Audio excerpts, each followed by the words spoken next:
ganeshotsav.net. దీంట్లోకి వెళ్తే ఎవరైతే ఆర్గనైజర్స్ ఉంటారో వాళ్ళు లాగిన్ అవ్వచ్చు. లాగిన్ అయితే ఆల్ డీటెయిల్స్ అడుగుతుంది. అడిగిన తర్వాత వాళ్ళు అవన్నీ ఫిల్ చేసిన తర్వాత it can be forwarded to concern SHO. A police station అయితే ఆ పోలీస్ స్టేషన్, ఆ MRO అండ్ పోలీస్ ఆఫీసర్, అలాగే ఎలక్ట్రిసిటీ అందరూ కలిపి కలెక్టర్ గారు MRO లెవెల్లో ఒక సింగిల్ విండో పెట్టారు. ఈ అప్లికేషన్స్ అన్ని స్క్రూటినీ చేసి వాళ్ళందరికీ పెర్మిషన్స్ ఇస్తారు. సౌండ్ పెర్మిషన్ కానీ, పెండాల్ పెర్మిషన్ కానీ, ఎలక్ట్రిసిటీ పెర్మిషన్ కానీ, ఇవన్నీ కూడా ఆ సింగిల్ విండోలోనే ఇస్తారు.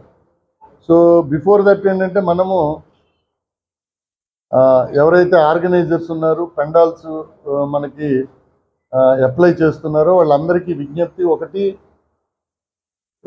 మనకి ఇది మొట్టమొదటి పండగ, పెద్ద పండగ, ఎక్కువ కాలం చేసుకుంటాం. నవరాత్రులు ఆల్మోస్ట్ చేసుకుంటాం. ఇప్పుడే నేను చూస్తే 18 రోజుల తర్వాత కూడా నిమజ్జనం చేసిన విగ్రహాలు ఉన్నాయి మనకి రాజమండ్రి ఈస్ట్ గోదావరి జిల్లాలో. సో ఈ సందర్భంగా మనము ఇది ఫెస్టివ్ మూడ్తో పండగ వాతావరణంలో ఎవరికి ఇబ్బంది లేకుండా, పబ్లిక్ ఆర్డరు, లా అండ్ ఆర్డర్కి ఎటువంటి ఇబ్బంది లేకుండా ప్రజలందరూ చేసుకోవాలని విజ్ఞప్తి. పర్టికులర్గా ఈ పెండాల్స్ పెట్టే ఆర్గనైజర్స్ అందరికీ పబ్లిక్ ఆర్డర్, పబ్లిక్కి సామాన్యమైన ప్రజానీకానికి ఎటువంటి ఇబ్బంది లేకుండా చేసుకోవాలి. దీంట్లో వచ్చే ఇబ్బందులు ఒకటి, ట్రాఫిక్ అంతరాయం కలిగించకూడదు. ట్రాఫిక్ ఎక్కడైతే పెండాల్స్ వేస్తారో వాళ్ళు రోడ్డుకి పక్కన వేసుకోవాలి. మెయిన్ రోడ్డుకి ఎక్కడ కూడా ఇబ్బందికరంగా మధ్యన పెండాలు వేసే పరిస్థితి ఉండకూడదు. అలాగే రెండోది ఏంటంటే సౌండ్ సిస్టమ్స్, డీజేలు పెడతారు చాలా ఎక్కువ సౌండ్తో, అంటే పెర్మిటెడ్ డెసిబల్స్ కంటే ఎక్కువ సౌండ్ పెట్టడం వల్ల చుట్టుపక్కల ప్రాంతంలో ఉండే ఎవరైతే ఈ హార్ట్ డిసీజెస్ ఉన్న పేషెంట్లు కానీ, లేకపోతే అదర్ సైకలాజికల్ డిజార్డర్స్ ఉన్న వాళ్ళు కానీ, చిన్నపిల్లలు, చంటి పిల్లలు కానీ, అలాగే ప్రెగ్నెంట్ ఉమెన్కి కానీ, వీళ్ళందరికీ కూడా ఇబ్బందులు కలుగుతాయి.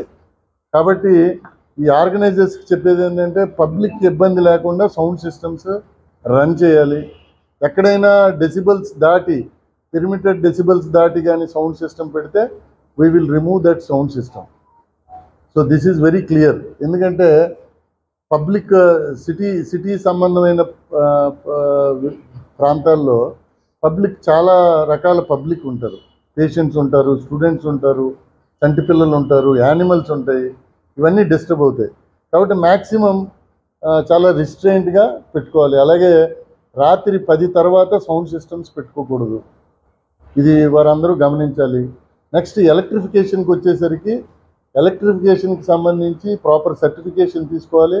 అలాగే పెండాల్ కూడా ప్రాపర్ సర్టిఫికేషన్ తీసుకోవాలి. పైనుంచి ఎటువంటి ఎలక్ట్రిసిటీ వైర్స్ వెళ్ళని ప్రాంతంలో పెండాల్ వేసుకోవాలి. అలాగే సీరియల్ సెట్లు అన్నీ కూడా వాళ్ళు సర్టిఫికేషన్ తీసుకోవాలి ఎలక్ట్రిసిటీ డిపార్ట్మెంట్ నుంచి. ఎక్కడ థెఫ్ట్ చేయకూడదు, పవర్ థెఫ్ట్ చేయకూడదు. సో కేసులు బుక్ అవుతాయి అనవసరంగా.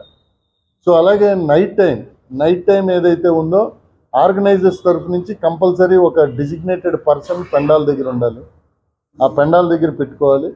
ఇది చాలా important. We will ensure that we'll ask them ఏమిటి అన్నది, ఎవరిని పెట్టారో అక్కడ అన్నది. అలాగే పోలీస్ సైడ్ నుంచి మనము మొబైల్ పెట్రోల్స్ పెడతాము. ఆల్ పెండాల్స్ బీట్స్ రెగ్యులర్గా తిరిగి ఒక 3-4 టైమ్స్ కవర్ అయ్యేటట్టు, నైట్ టైం ఒక 3-4 టైమ్స్, డే టైం ఒక 3-4 టైమ్స్ కవర్ అయ్యేటట్టు ఆల్ పెండాల్స్ విజిట్ చేస్తారు. బ్లూ కోడ్స్ కానీ, రక్షక్ కానీ, లేకపోతే పోలీస్ స్టేషన్ బీట్స్ కానీ. ఇది ప్రైమరీగా ఒకటి పెర్మిషన్స్. 2 పెర్మిషన్స్ వచ్చిన తర్వాత 7వ తారీఖు నుంచి పెండాల్స్లో పెట్టుకునేటటువంటి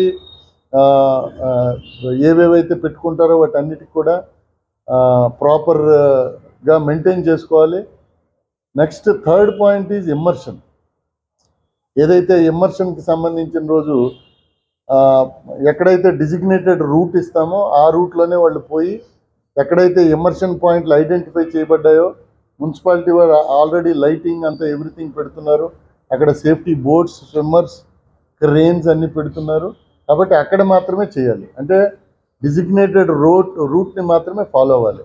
అలాగే ఆ రోజు ట్రాఫిక్ డైవర్షన్స్ ఏమైనా ఉంటే మళ్ళీ మీ ద్వారా పబ్లిక్ తెలియజేస్తాము.